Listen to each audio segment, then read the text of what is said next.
do Senhor Jesus, agradecemos ao Senhor por este momento em que nós vamos compartilhar mais uma vez a sua palavra. Vamos ministrar mais uma vez a veracidade das revelações proféticas da Bíblia Sagrada, querendo alcançar não só a sua vida, mas também a nossa própria vida. E o tema, como nós anunciamos, porque precisamos orar. Por que nasceu a oração? Quando foi a primeira vez que se menciona o clamor, o rogo ou a oração? O que é a oração? Então eu quero explanar sobre a veracidade para que você compreenda de uma forma correta por que deve-se orar, porque nós devemos ser dependentes desta oração. E a oração faz com que Deus passe a ser linkados à nossa vida, ou Deus passa a nos olhar diferentes. Deus passa a olhar para a nossa vida de uma forma especial. Por quê? Você um dia orou, ou foi ensinado, ou mencionado que nas suas dificuldades de vida, você deveria falar com Deus, orar ao Senhor. De formas diferentes, as etnias religiosas exprimem esse contato com o sobrenatural, cada um da sua forma, cada um da forma que crê, cada um da forma que entende-se no seu credo religioso.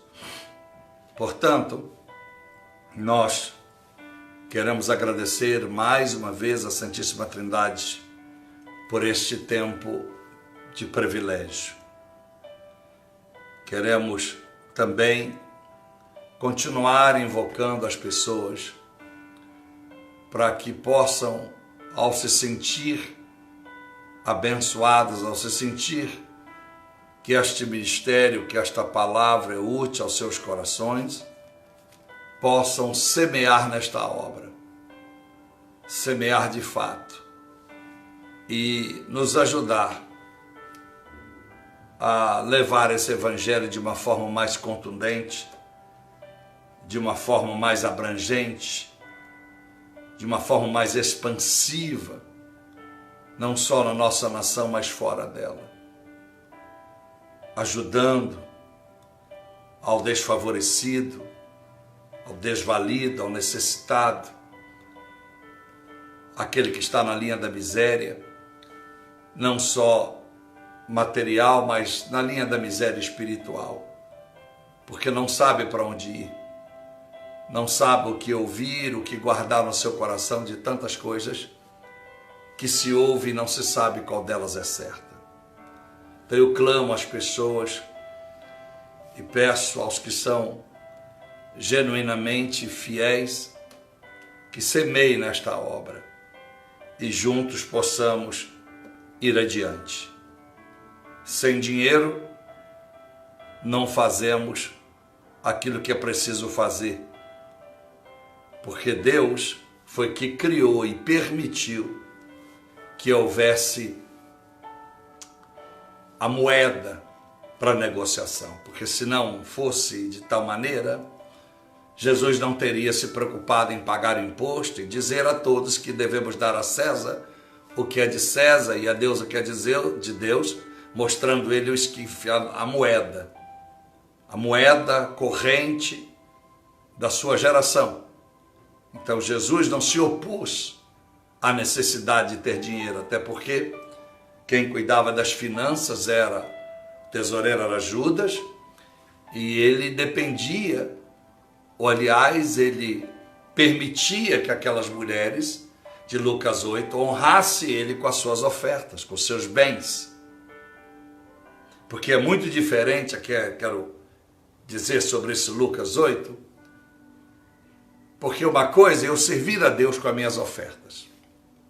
Outra coisa é eu servir a Deus com os meus bens. Quando eu sirvo a Deus com as minhas ofertas, eu dou daquilo que sobra, daquilo que eu quero dar. Quando eu sirvo a Deus com os meus bens, eu estou servindo a Deus com tudo que tenho. Não apenas aquilo que o meu coração enganoso quer dar. Veja a diferença. Porque no texto está escrito tanto no hebraico, quanto no aramaico, quanto no grego puro, em Lucas 8, e servia ao Senhor Jesus com seus bens, as mulheres. E eu já te pergunto no início deste culto, você tem servido ao Senhor e à obra com seus bens ou com as suas ofertas?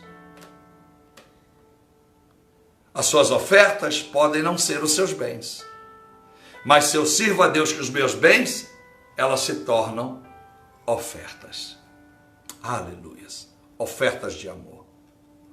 Então nós estamos suplicando a Deus que levante um povo genuíno que ama a palavra para serem fiéis a esta obra. Então, de duas uma, ou o que eu prego não tem nada a ver com Deus, ou o que você ouve não satisfaz o teu coração, ou a insensibilidade na sua vida não permite semear e acreditar que ainda há homens de Deus fazendo de uma forma transparente aquilo que está pronto e colocado diante dos arautos do Senhor para ser realizado.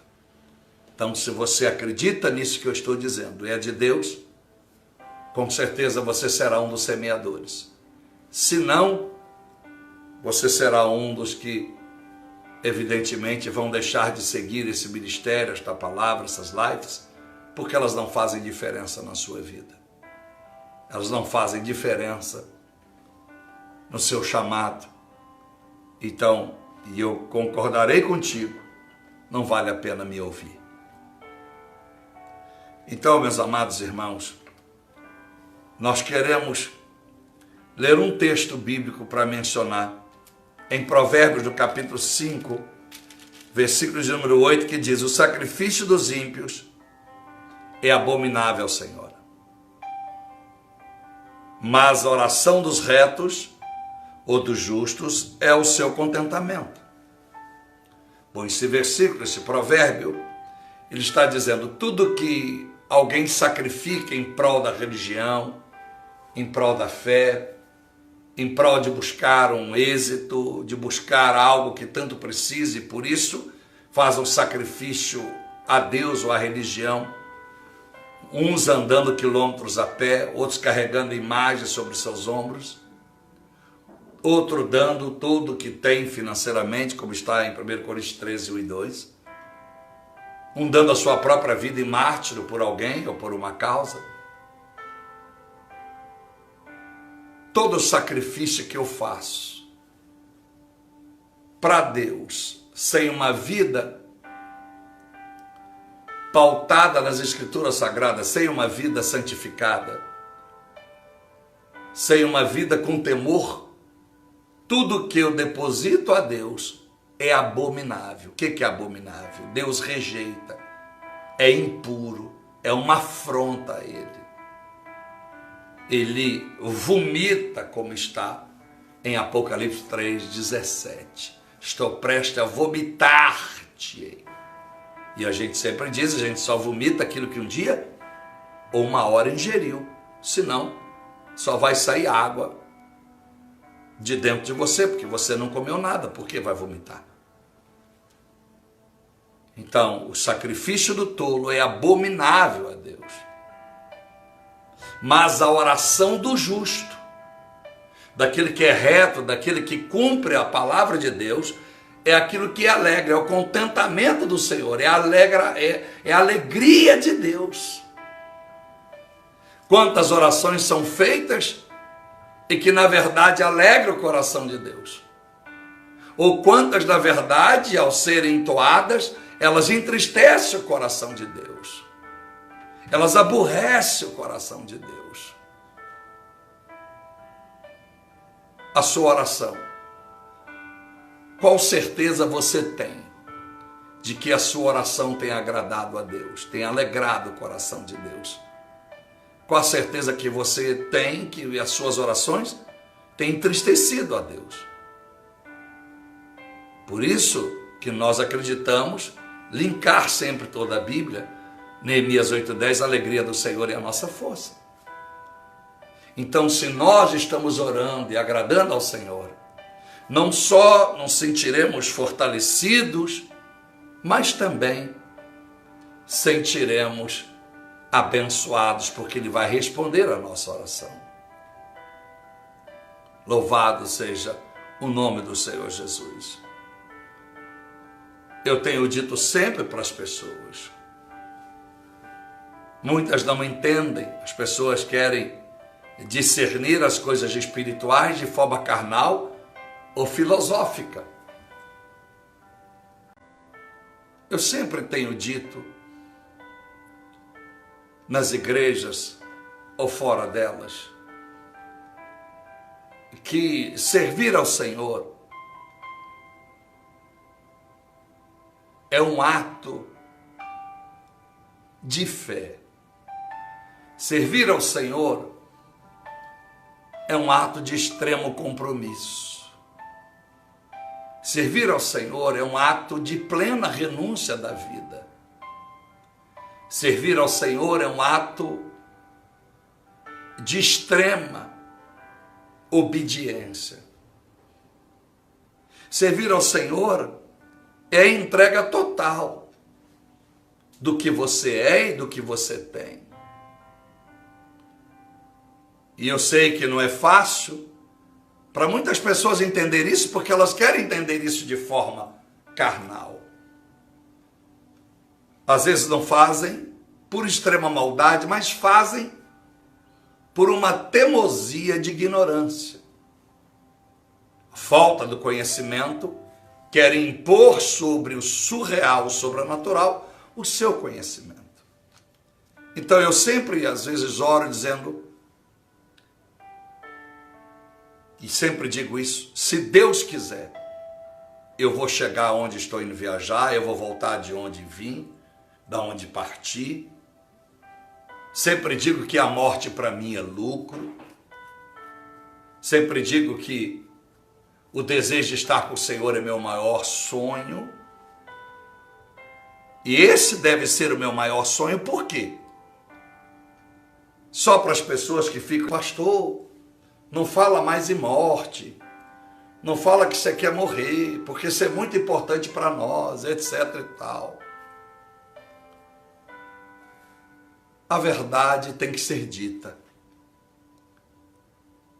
João 12, no verso 24, o Senhor Jesus disse, se o grão de trigo não cair e morrer, ele ficará só.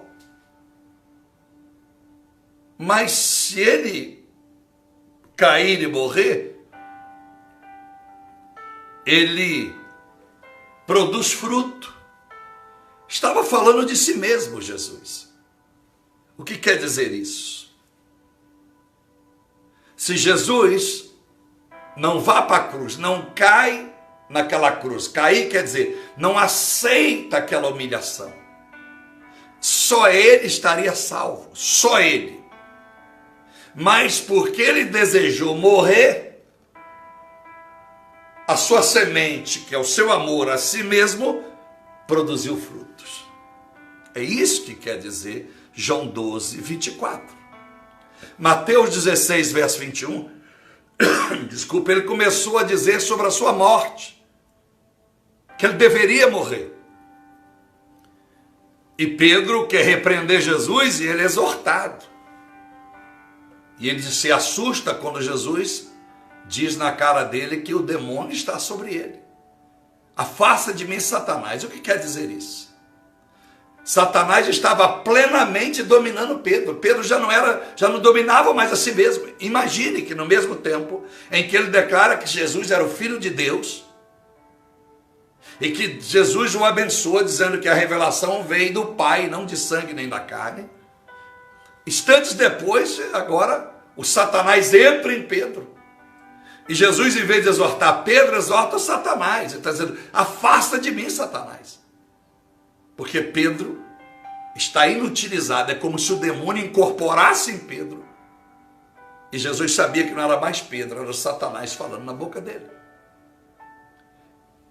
Então, meus amados irmãos, Paulo, em Filipenses 1:21, ele diz que viver é Cristo e morrer é lucro. Porque o lucro todo da nossa vida não está enquanto vivemos. Porque você não sabe para onde vai após a morte. O seu desejo é ser salvo, o meu também. Mas quem te garante que tu serás salvo? Quem te garante que você é crente? A minha fé? Não. Se a tua fé faz com que você crê que você está salvo, então Paulo errou em Filipenses 3, verso 7 ao versículo 16. Porque ele mesmo estava lutando para alcançar a ressurreição, alcançar a salvação, salvar a sua própria vida em Cristo Jesus. Senão Paulo não teria dito em Romanos 7:24, miserável homem que sou, quem me separará? Quem me livrará, aliás, desse corpo da morte? Só Jesus. Olha a constância, a luta de Paulo. Por isso que era um homem de constância oração, de constante jejuns e busca. Porque a salvação é um ato diário. Nós tomamos posse no dia que aceitamos o Senhor, mas praticamos diariamente para que possamos garantir essa salvação. É como alguém que se diz, eu quero ser um médico, ou qualquer profissão. Então ele profetiza, eu serei o médico. Então ele começa na faculdade, não é assim, o curso? Mas se ele não completar o curso e for aprovado, ele não se tornou médico, embora ele proferiu, até pela sua frequência na universidade, que ele gostaria de ser médico. Assim é nós. Estamos na universidade de Deus. Quando nós deste mundo, esta grande sala de aula chamada mundo, são aplicados sobre nós todos os dias adversidades, provações, tribulações e do lado de Satanás as tentações. Para que nós possamos então, pelas nossas atitudes, pelo nosso conhecimento bíblico, ser aprovados ou reprovados quando nada temos de conhecimento. Então, meus amados irmãos, o lucro da nossa vida, Paulo está certo, é após a morte. É que nós vamos receber tudo aquilo e muito além do que nós ofertamos e damos ao Senhor. Quando eu digo isso, a nossa própria vida. João 12:25, logo após o versículo que Jesus disse, se o grão de trigo não cair e morrer, ele vai dizer, aquele que amar a sua vida, perdê-la-á, mas aquele que odiar a sua vida, guardá-la-á, ou salvá-la-á para a vida eterna. Simão, em Lucas 2, verso de número 29, quando ele vê Jesus ainda bebê, e vai apresentar no templo com Maria e José, logo depois vai chegar Ana, aquela viúva de 87 anos, que vivia dia e noite no templo. A Bíblia diz que quando ele pega o menino Jesus em suas mãos, ele diz, Senhor, agora pode despedir o seu servo em paz. Porque a Bíblia diz que ele esperava o Redentor, o Cristo, o Salvador da humanidade, ou de Israel em algumas traduções. Então eu continuo dizendo, morrer é coisa boa. Quando nós temos Jesus, esse é o maior desejo. Porque eu só posso ver Jesus face a face como ele é após a morte. Porque enquanto eu não tiver o corpo glorificado, eu posso ouvir a sua voz. Eu posso sentir a sua presença, mas eu não posso vê-lo como ele é. Eu não posso tocá-lo, porque eu ainda estou em vida sobre esta carne pecaminosa Então é só para ajudar as pessoas que não entendem quando eu falo que a morte é um privilégio para aqueles poucos que ainda crê que aonde Jesus está é melhor do que onde estamos ou podemos desejar estar. Não tem Hollywood, lugar nenhum do mundo que é melhor do que os céus. E por mais que a religião, o evangelho desta geração pregue tantas benécias e benefícios de ser crente, que não dá nem desejo de morrer, por mais que pregue, para mim não me interessa. Para mim me interessa o evangelho genuíno. Para isso eu fui chamado. Doa quem doer. Não importa se alguém acha que o senhor vai ficar isolado, o senhor vai acabar no deserto. É melhor acabar no deserto sabendo que está comigo Jesus, do que acabar no meio da multidões onde eu não encontrarei Jesus, de tanta gente ao meu lado. Louvado seja o nome do Senhor Jesus. Então, meus amados irmãos, eu quero ministrar. Por que precisamos de orar? A oração, ela é fruto da iniciação do pecado. Ela é fruto. Se não tivesse o pecado, não existiria a oração. A oração só existe para que nós possamos falar com Deus e nessa conversa com Deus possamos clamar, pedir a clemência de Deus para nos atender e nos abençoar, recorrer a Ele quando nós estamos em perigo ou sentindo vazios, sentindo injustiçados, sentindo-se impotente diante de tanta coisa que idealizamos em conquistar e realizar. Então a oração é quando nós pedimos a Deus a sua misericórdia e compaixão. É quando nós mostramos que queremos e precisamos ser dependentes dele, porque estamos no mundo onde o pecado iniciou. E se ele não nos guardar, a nossa inclinação para o pecado será fatal. Então a oração só existe porque o pecado existiu e continua vivo. Porque Adão nunca precisou orar, nem Eva, no início de tudo, porque eles já nasceram grandes. Deus não fez eles bebezinhos, já nasceram grandes. Tinha tudo à disposição. Água potável, terra, frutos, enfim, toda a alimentação à disposição. Não havia mal, nem chuva havia, só o orvalho é que cuidava de toda a plantação de Deus. Era um jardim cercado por anjos de luz, o jardim do Éden. Mas o jardim do Éden, embora cercado por anjos, e o lugar onde o Senhor, durante todos os dias ali, passava para o bate-papo com Adão, não impediu que Adão e Eva cometessem o pecado, até porque Satanás pecou nos céus, pecou diante de Deus quando não existia pecado. Ele criou o pecado. O pecado nasce em Lúcifer, o anjo de luz.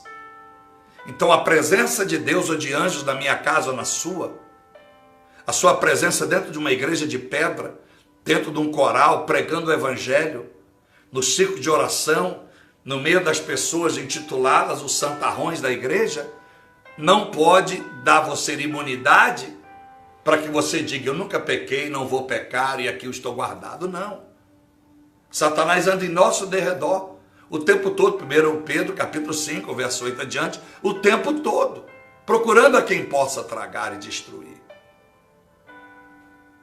E ele só está em derredor porque ele sabe que uma hora ele acha brecha, senão ele parava. E a verdade tão grande é que o mundo vai de mal a pior, porque o Satanás, em maioria dos casos, nem precisa mais andar em derredor, há brecha para todo lado. E é por isso que está cheio de gente na igreja, convencidos, jamais convertidos. Por causa disso, as pessoas até vêm, porque elas estão vazias, estão tristes, estão para baixo, e elas naquele momento, uma palavra branda, quebrando um coração. Mas isso ainda está distante de uma conversão. Porque conversão é sacrifício, é renúncia total, não é fácil. Você não faz no levantar da mão ou no descer nas águas do batistério. Isso é utopia. Por isso que a Bíblia diz em 1 Pedro 4, eu cito sempre esse versículo, que o juízo de Deus começará por dentro da tua casa. Uai, se na casa de Deus só tem crente, para que fazer juízo dentro da igreja? O joio está crescendo com o trigo lá. E se você estudar sobre o joio e o joio, quando o trigo está quase na hora da colheita, o joio não se vê mais o trigo, só se vê o joio. Sabia disso? Não se vê mais o trigo na hora da colheita, só se vê o joio. Em outras palavras, temos visto mais joio dentro da igreja do que crente. Mais sujeira, mais palha para o fogo do que santo para a salvação. E o Satanás vem com força. Porque pseudos líderes estão dando lugar para isso. Por causa do dinheiro, da posição, do status, da regalia, da mordomia. É que eu disse, está tão bom para tantos líderes, para que Jesus voltar? Se eles continuam desejando os seus carrões à custa dos outros. Continuam desejando o seu sítio, as suas fazendas, as suas vidas regaladas à custa do miserável. Dizendo que o que tem é digno do seu trabalho. Como pode? Eu aqui não vou me calar. Podem calar os que estão no sistema. Mas um profeta de Deus não se cala. Porque o dia que não houver mais altar e púlpito para me pregar dentro de uma igreja de pedra, eu continuo fazendo da minha vida o meu altar. Aonde aqui dentro o meu coração é o púlpito onde Deus usa para pregar. E passa a régua. Doa quem doer. Mas é chegado a hora. E só quem tem coragem, quem é valente, quem é determinado vai conseguir pregar o evangelho da verdade. Porque serão pressionados por esses grandes movimentos que vão trazer fama, vendas astronômicas de livros, materiais, recorrentes, agendas para pregar. E aí, atrás disso vem conforto, vem tranquilidade. Para que pregar a verdade?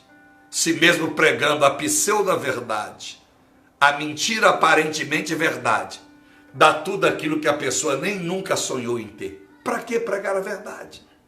Para que polemizar? Para que tocar em A e B? Deixa para Deus. É assim que diz, e diz, deixa para Deus. Se Deus fizesse a obra desta forma, não existia o ministério de profeta. Só existia pastores. Para que profeta? Então, meus amados irmãos, a primeira vez que o homem orou está em Gênesis capítulo 4, verso 10. A primeira vez que houve uma oração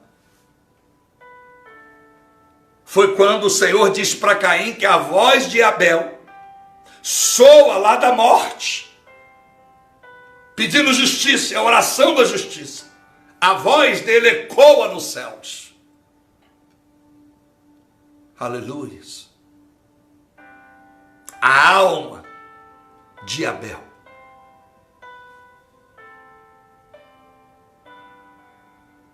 é a primeira oração, o primeiro rogo.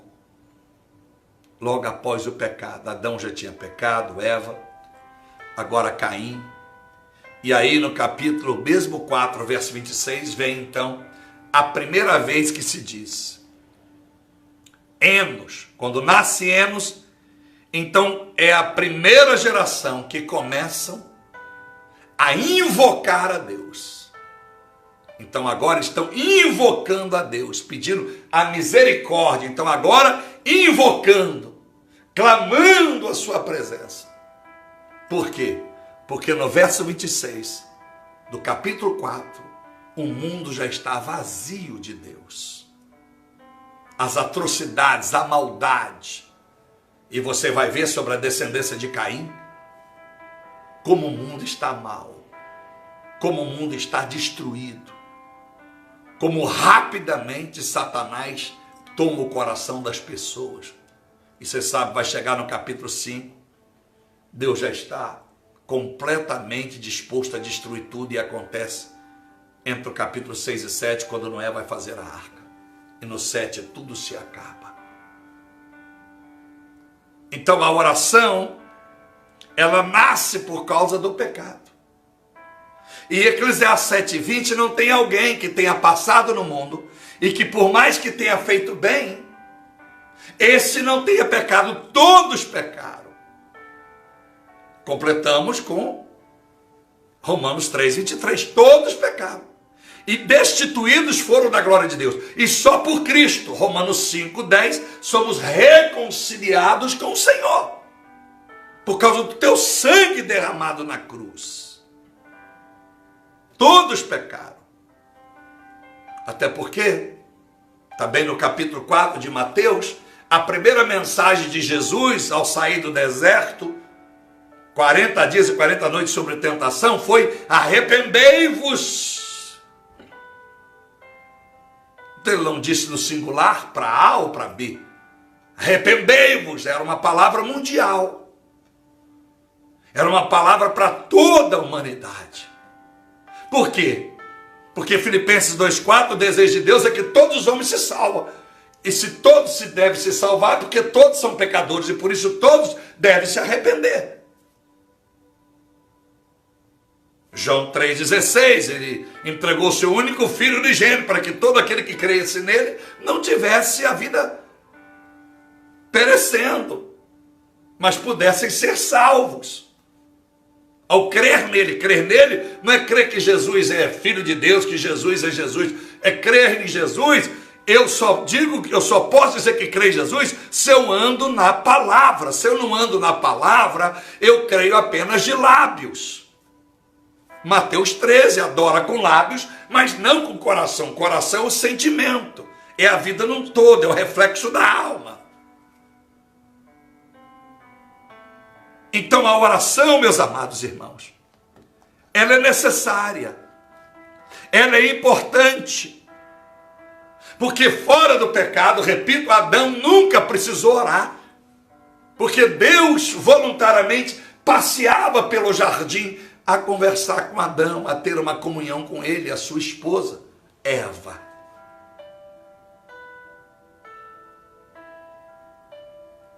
Deus é tremendo, meus amados irmãos, porque a sua palavra é clara. Ela pode não informar tudo o que eu quero, mas ela ensina muito além do que eu preciso. Aleluia. O pecado faz o desligamento entre o homem e Deus. Então, por causa desse desligamento, Deus com isto traz o sentimento da oração, que é o Espírito Santo que traz. Rogar, invocar o nome do Senhor. E assim, através da oração, pudéssemos obter o favor novamente de Deus. Não viver debaixo apenas da misericórdia, mas viver agora debaixo do favor, porque a misericórdia, independente de que o mundo ore ou não, a misericórdia está para todos, mas o favor está para os filhos que obedecem, que oram, porque tem uma vida não só oração que fala, mas oração que age, o estilo da vida.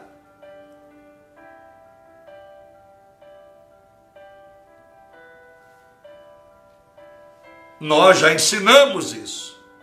Tanto Mateus fala sempre, 5:45, Eclesiastes 9:2, o sol, a justiça, a chuva, o orvalho, a comida, o mar, o lago, a água fresca, tudo está para todos, independente do credo religioso.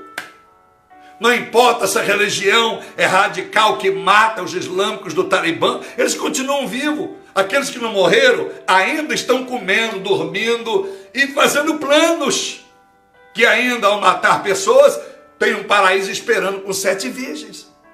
A misericórdia está para eles. As misericórdias está para todas as pessoas que insistem em seguir uma etnia religiosa abominável, mas estão vivos. As suas casas de oração, as suas casas de reunião, as suas congregações para aglomerar pessoas do mesmo credo, da mesma etnia, estão abertas, lucrando de uma forma ou de outra, lucrando com adeptos que ouvem ou lucrando com o dinheiro que os adeptos ofertam. De uma forma ou de outra estão lucrando. Então, meus amados irmãos, antes da oração, o dom era gratuito, o dom da graça, o dom da bondade, o dom da generosidade, não havia enfermidade. Deus não fez o homem perecível com idade para morrer, não. Por isso que você vê Matusalém vivendo quase 1000 anos. O mundo vai declinando porque a oportunidade de Deus ainda era grande para que o homem se convertesse, mas o homem, nós caímos na desgraça total. Aí vai falar lá em Salmo 90, verso 10, que o limite de uma idade boa para alguém é 70 anos, o que passa disso é enfado.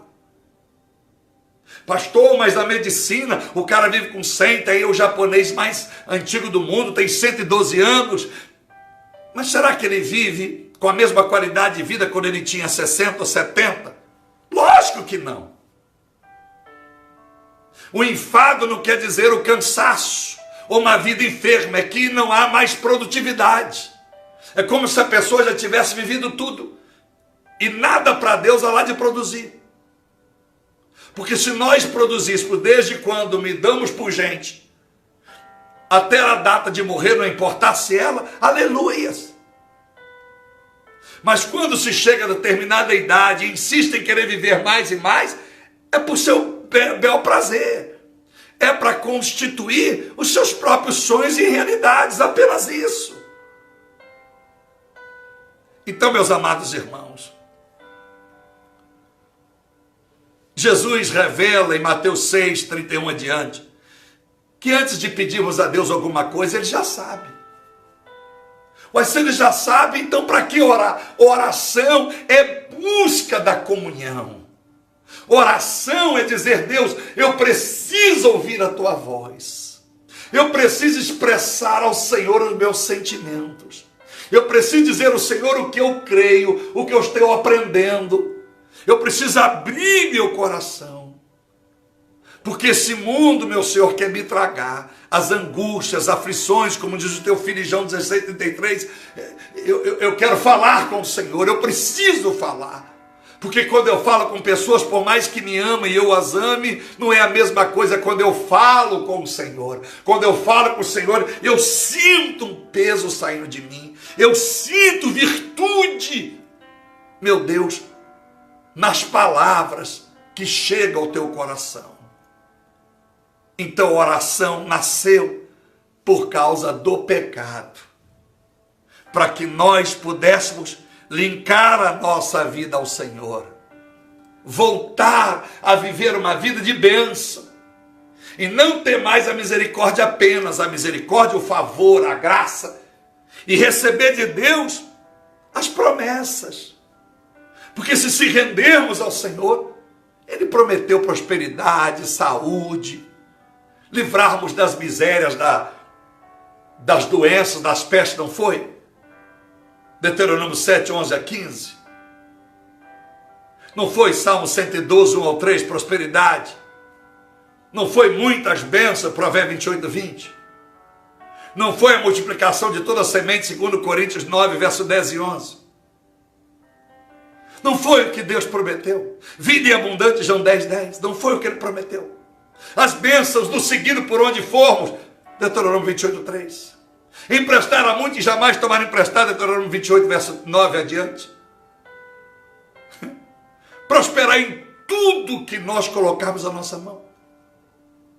Então a oração não é apenas aquilo que eu falo, é aquilo que eu faço. A oração não consiste só em palavras, porque senão o mundo nasceu condenado, porque ele não pode orar com palavras. É as atitudes. aquilo que o seu coração está falando, porque Deus não ouve a minha voz, Ele ouve o meu coração, porque a minha voz pode ecoar algo que não está aqui. E se ela ecoa uma verdade, pode ser uma verdade mentirosa, porque eu sou hipócrita, irônico, então eu não prego uma verdade, eu prego uma falsidade. Mas o que está no coração, a Deus ninguém engana, porque ele vai primeiro ouvir o teu coração para confirmar se a tua voz é como diz o teu coração.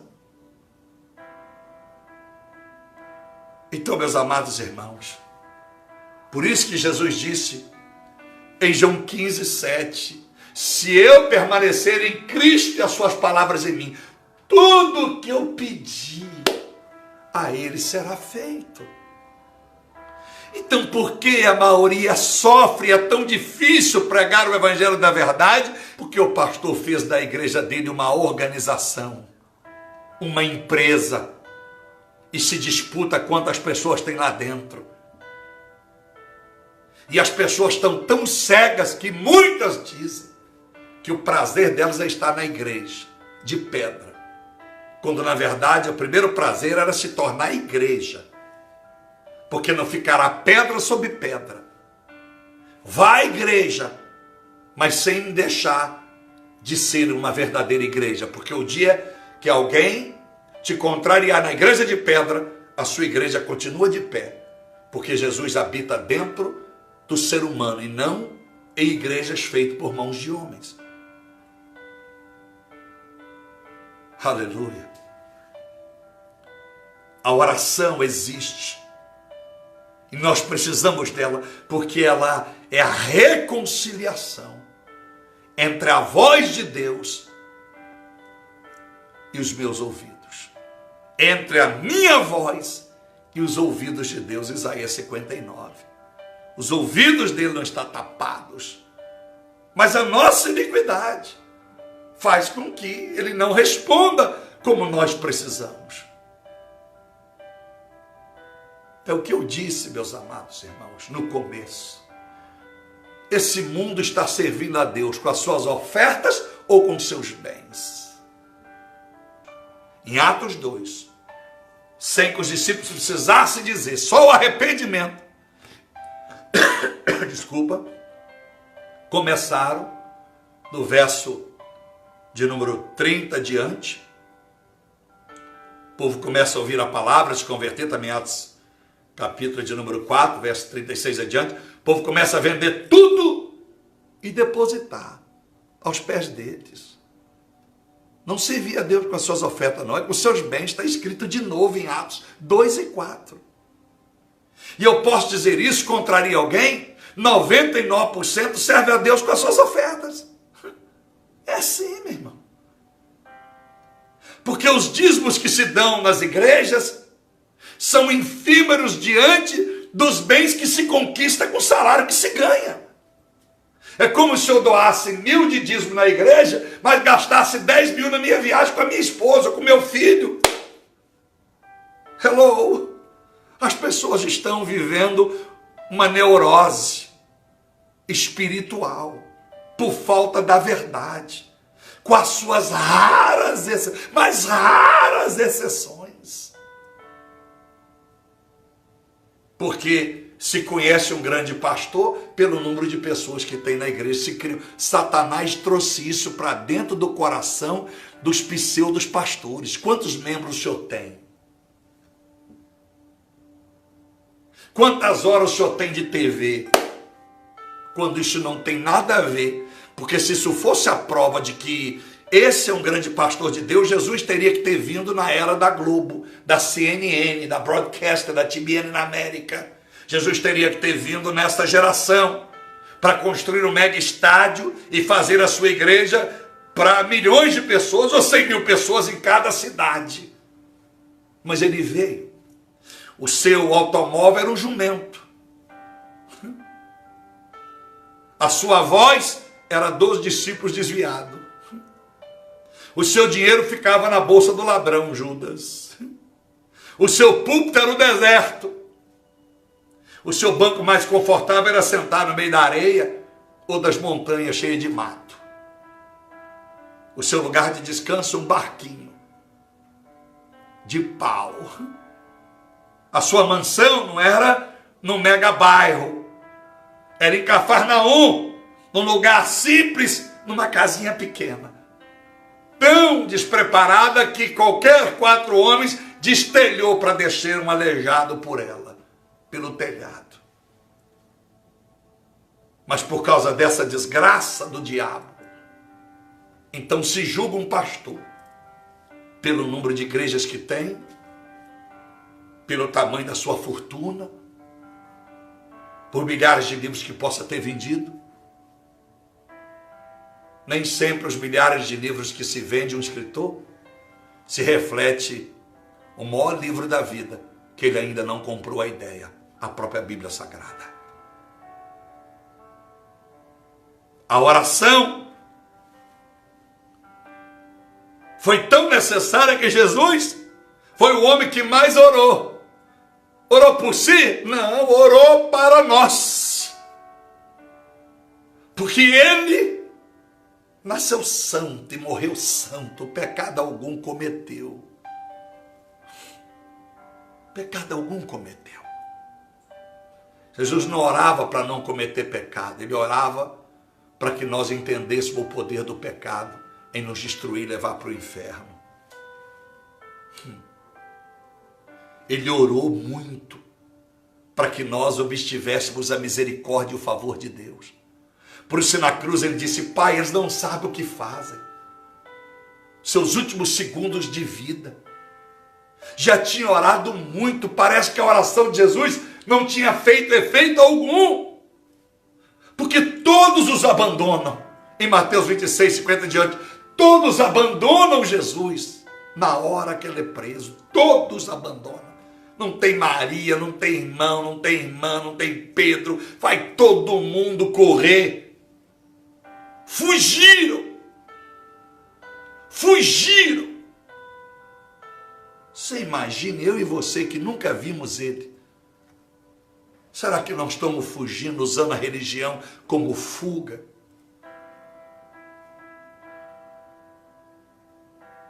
Será que nós não estamos apenas batendo na porta da igreja para buscar um socorro? Porque os nossos erros inumeráveis têm nos levado até incredulidade. Hoje alguém disse: pastor, eu não creio mais no ser humano. Mas se não crê mais no ser humano, eu tive vontade de dizer para a pessoa: se a senhora não crê mais no ser humano, a senhora não deve crer nem na senhora. Então subir num prédio, pular e se suicidar, pouco importa para a senhora, porque a senhora não crê no ser humano, a senhora não pode crer na senhora, então a senhora nem existe. Olha para você ver que imbecilidade. E ela pode estar aí me assistindo agora, vai tomar essa pancada, vai mandar uma mensagem para mim, eu vou dar na outra pancada, vou mandar outra machadada nela. Ah, poxa, tenha compaixão, pelo amor de Deus. Não acredito mais no ser humano. Não acredita porque começa errado em si mesmo, porque deixa de ser fiel. Porque quem é fiel, irmão, quem é fiel não serve a Deus com as suas ofertas, mas com seus bens, serve a Deus não com o seu corpo, mas com tudo que é, ama, acredita. Porque se eu não acredito mais em ninguém, é melhor que eu morra ou que morra todos vocês, concorda? E eu vivo sozinho neste mundo. O que adianta um mundo desse eu sozinho? O que adianta nós todos morrerem e você sozinho no mundo? Vai adiantar? É falta de igreja, de verdade, é falta de ter pastor, é falta de ter base bíblica. É por isso que uma pessoa diz uma estupidez dessa. Aí um pastor, mamão com açúcar light para agradar, vai dizer: não, eu mando logo, eu sarrafo logo, para salvar essa alma. Ou ela desvia de uma vez, ou ela se converte de vez. Puxa, agora o cara me deu um chacoalho. Mas é melhor ficar com raiva de mim, pode ficar com raiva de mim, mas se converta, só vai ser salvo. Porque eu não mando recado, eu não vou dormir com a consciência pesada, porque eu passei mel na chupeta para a senhora me dar a oferta. Hello? Então, nós somos um povo em que juntos fazemos a obra.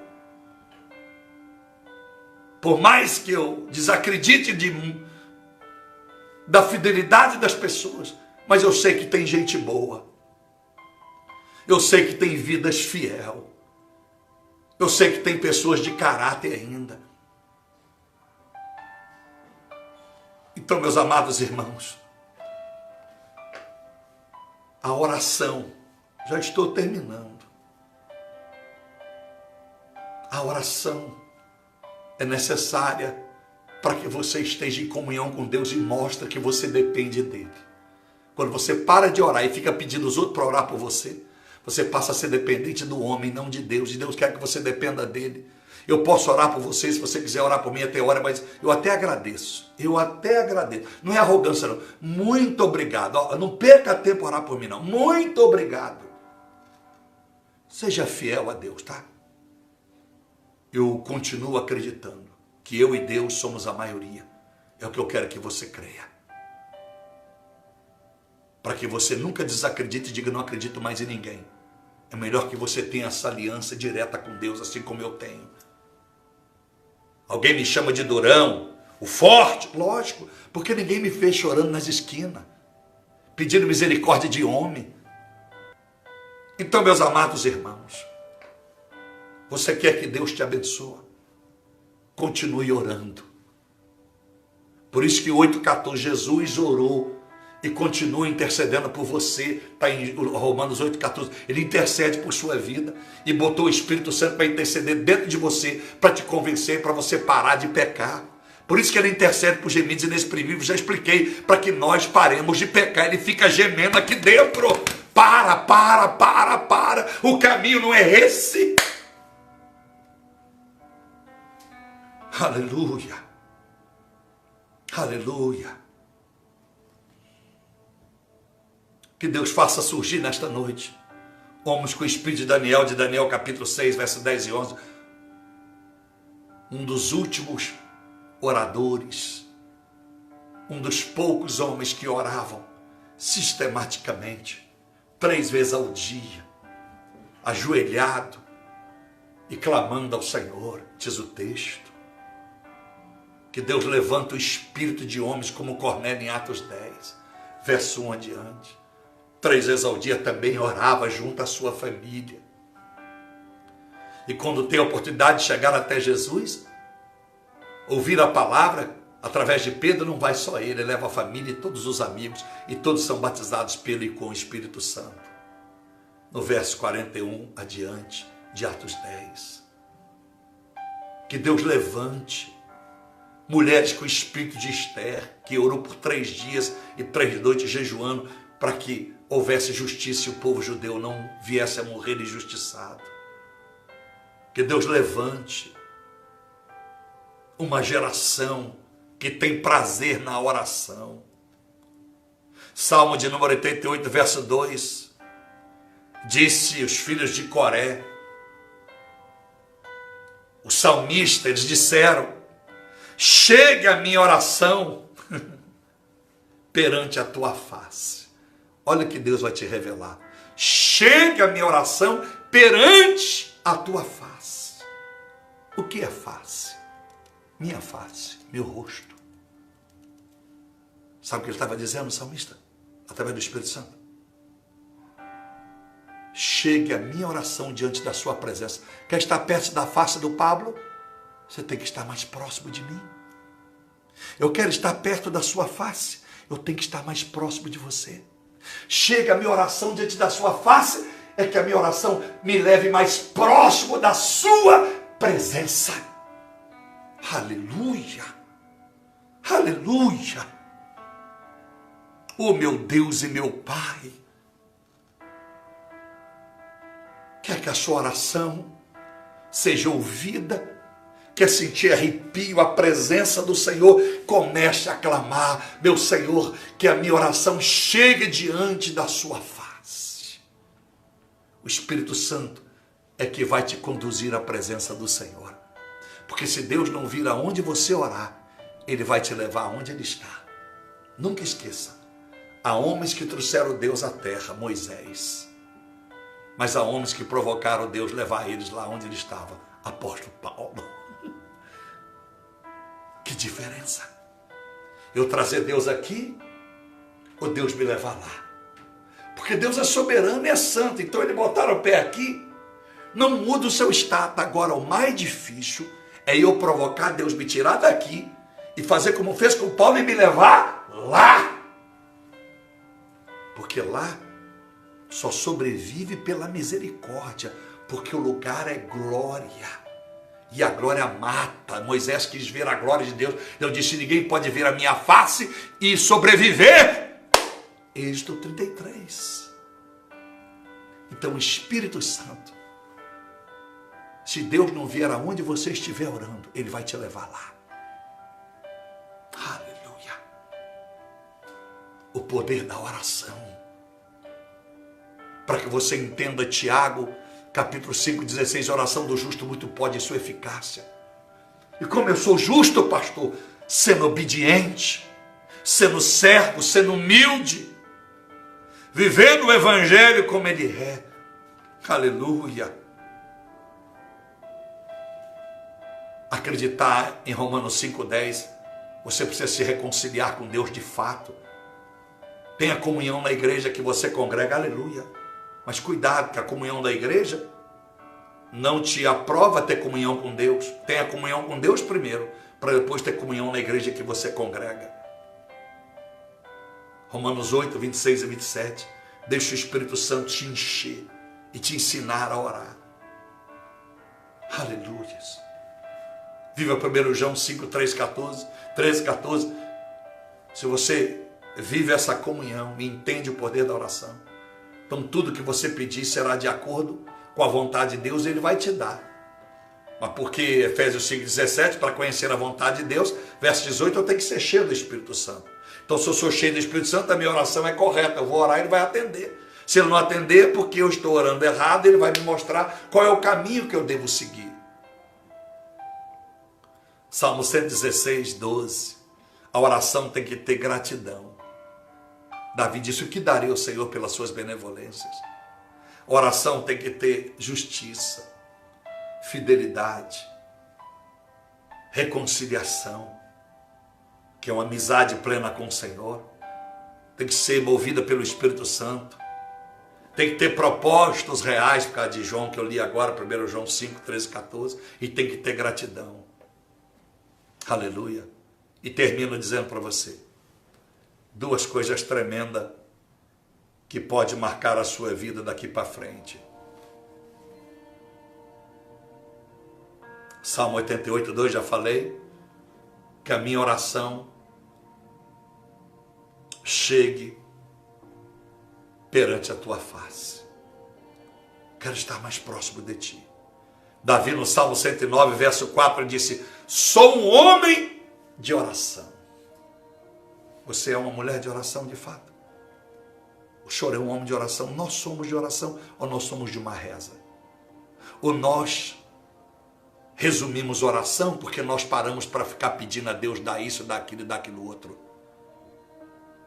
Homens de oração. Eu digo homem e mulher. Humanos de oração. Eles vivem mais para a entrega do que para a colheita. Porque se nós acreditarmos de fato que a eternidade é melhor do que esta vida, então é melhor viver essa vida na entrega, porque a colheita é na eternidade. Mas nós insistimos em dizer que somos cristãos quando temos medo até da morte, quando ela nos apavora, quando a enfermidade nos deixa louco, desesperado, procurando um médico especialista, porque nunca achamos que é hora de partir, nunca achamos que é hora de morrer. Pastores, quanto mais velho fica, mais tapado vão ficando. E os que estão nascendo agora, pseudos obreiros, já entram com a cabeça virada, com as suas raras exceções. Não vou generalizar, mas com as suas raras exceções. E isso é um perigo, porque com as suas raras exceções, num mundo que cresce de uma forma desacelerada, somos quase 8 bilhões de habitantes, você imagine? Então, meus amados irmãos, olha o conselho que eu vou lhe dar e vou orar. Você vai colocar a mão no seu coração agora e vamos falar com Deus. eu sou um homem de oração. Olha como Davi afirma. Não é à toa que ele compôs 75 salmos dos 150 existentes. E não é à toa que o seu filho Salomão, em 1 Reis capítulo 4, 32, ele compôs 1.005 cânticos e 3.000 provérbios. O que a senhora que é mãe, o que o senhor é pai, tem formado seus filhos? Tem formado seus filhos para quê? O que os pais dessa geração têm formado seus filhos? Para serem adoradores e conquistadores para o altar de Deus ou para si mesmo? Temos formado filhos para serem doutores, pessoas de destaque na sociedade, porque assim vamos tomar posse de tudo que é poder, porque entendemos isso, e era assim, ainda em Atos capítulo 1,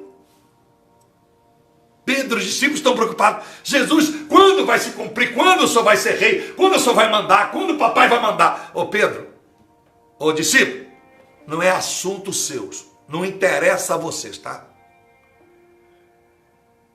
O que interessa é que vocês fiquem aqui e não saiam daqui até que vocês sejam revestidos do poder de Deus e possam ser minha testemunha. Testemunha porque vocês vão ter caráter. E fica orando, hein? Não espera de braços cruzados, não. Orando.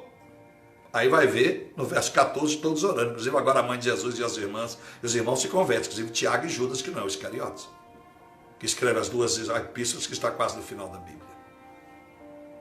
E no capítulo 2, estão orando de novo. No capítulo 4, estão orando de novo e vai orando.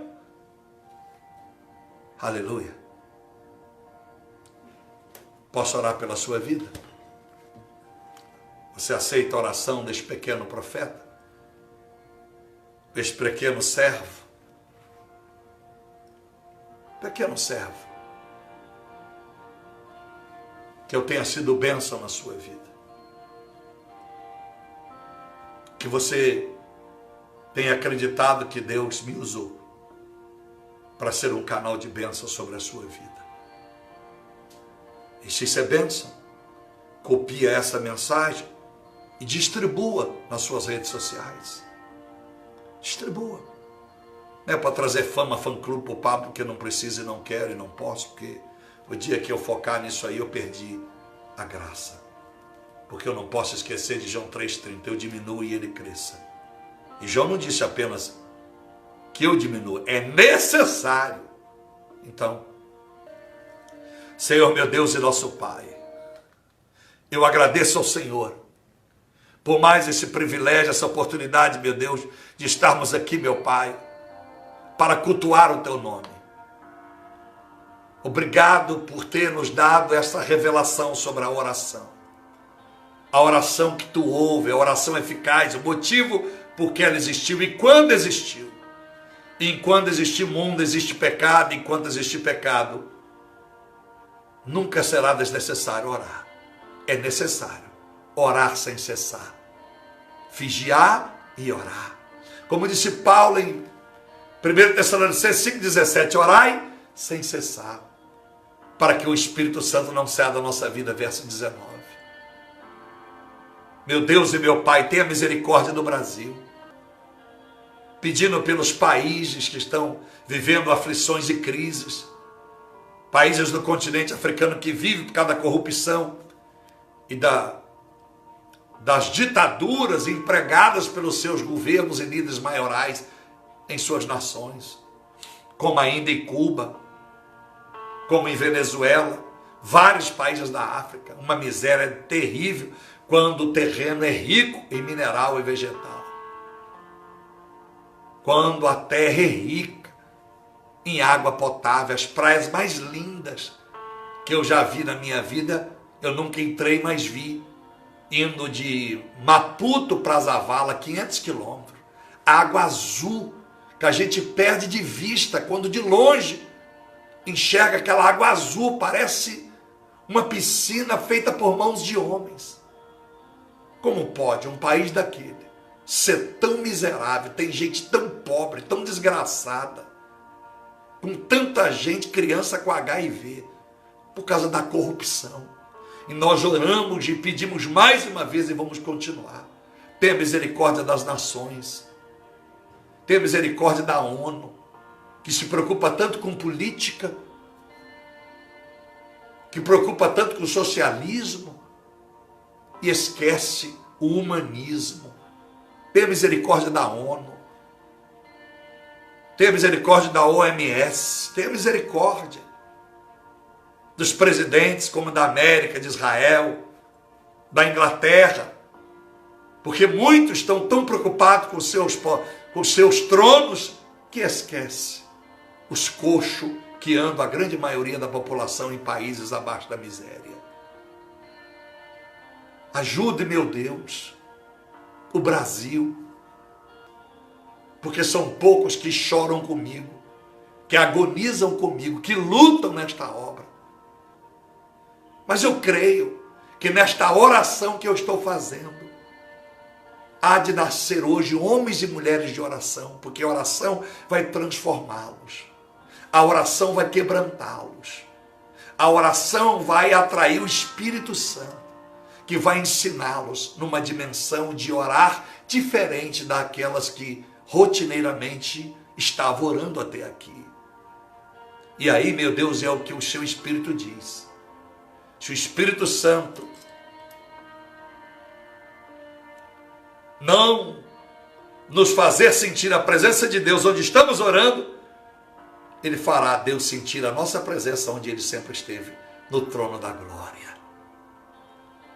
Por isso, Pai querido, tenha misericórdia, que nós sejamos pessoas mais quebrantadas, mais humildes, em que Teu Espírito Santo está levando pessoas que não tinham esse costume a orar continuamente. O dia que eu não estiver mais orando, ou já não estiver mais neste mundo, eles já estão com o espírito da oração e nunca mais vão parar e vão passar de suas gerações, as suas posteridades, os seus antecedentes.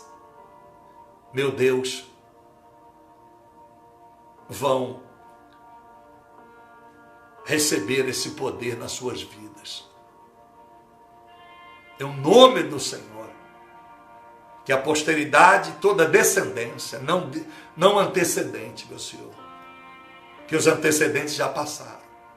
Mas eu sei que se todos receberem esta oração e tomarem posse desta palavra, as suas posteridade e descendência, de hoje para diante, vão ter sobre as suas vidas esse costume gracioso, e que é apenas para os que são de fato apaixonados pelas tuas escrituras e pelo dono delas.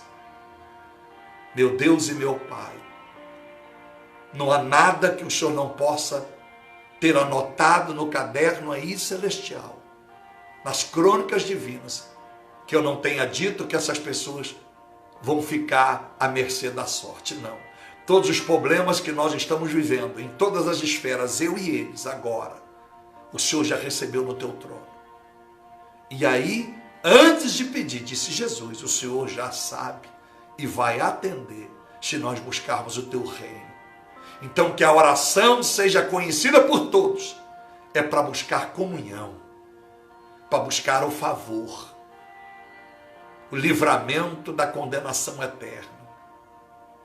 É para nos manter cheios do Espírito, para nos manter vigilantes contra o pecado, para nos mantermos, meu Deus, iluminados por causa da presença do teu Filho Jesus, que é a luz do mundo, para nos manter o sal da terra, não insípido para ser pisado, mas o sal que traz sede e sabor no Evangelho para todas as pessoas que nos ouvirem ou apenas olharem para nós. Que sejamos reconhecidos não só quando falamos, mas que os nossos atos, o nosso comportamento possa levar a muitas pessoas a perceberem que nós somos diferentes. E se vier a nos perguntar, temos orgulho e o prazer de dizer, somos evangélicos, somos cristãos, ou aliás, não somos evangélicos, somos filhos do Deus Altíssimo que vivemos de Gênesis e Apocalipse, não apenas os 4 evangelhos. Ajuda, meu Deus e Pai. Ajuda. Quem não tinha esse costume de orar, vai orar. Vai se esforçar. Aí vai ver que não é uma oração impulsionada por pastor, por igreja. Vão ser libertos, sem precisar viver na escravidão dos envelopes, das campanhas e das compras dos mercenários, das garrafinhas, das toalhinhas, dos azeitezinhos, dos vinhozinhos e etc e tal. No nome do Senhor, eu oro e te agradeço. E quem crê, diga amém e graças ao Senhor. Deus te abençoe. Deus seja com a tua vida. Que a partir de hoje esta mensagem salve ela no arquivo. E quando precisar, ouça de novo. E quando você sentir que chegou a hora de partir, passa para a posteridade. Deixa para os seus descendentes. Passa para os seus netos, seus filhos, filhas, sobrinhos, sobrinhas. Passa para os seus irmãos e irmãs. Para aqueles que querem. Porque aqueles que não querem, não jogue pérolas para porco, tá bom? Não jogue pérolas para porco. Guarde. Um beijo no coração.